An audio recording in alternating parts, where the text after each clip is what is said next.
السلام عليكم ورحمة الله وبركاته. مرات كتير بنتوجع ونفتكر ان الوجع ده غضب من ربنا او اننا غلط، نقعد نحلل ونجلد نفسنا او نحس ان ربنا سايبنا.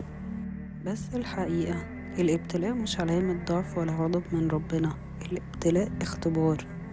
ربنا لما بيحب عبد بيبتليه مش عشان يعذبه، لكن عشان يقويه ويقربه وينقيه. الابتلاء مش دايما في الحزن أو الفقد، ده كمان بيكون في النعم، في الصحة، في الفرح، لأن كل ده اختبار. احنا عايشين في الدنيا دي عشان نختبر، زي ما ربنا سبحانه وتعالى قال في القرآن: ونبلوكم بالشر والخير فتنة وإلينا ترجعون. قال سبحانه وتعالى: الذي خلق الموت والحياة ليبلوكم أيكم أحسن عملا.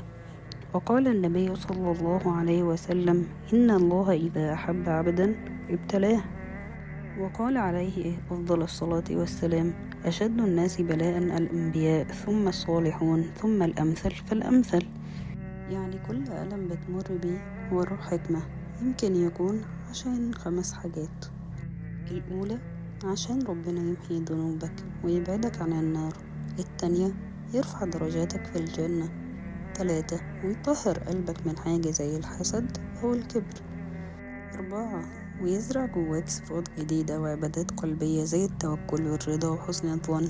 5 ويخليك قدوة لحد تاني يتعلم منك الصبر والثبات.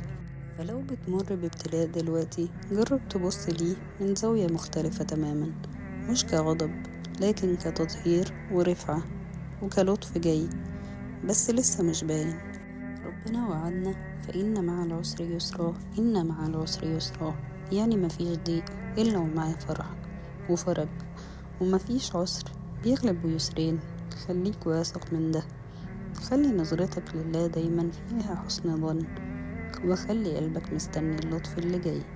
أنا هنا بلحظة طمأنينة عشان أقولك اللي انت فيه مش النهاية، يمكن هو بداية لحاجة أنقى وأهدى وأحلى بكتير.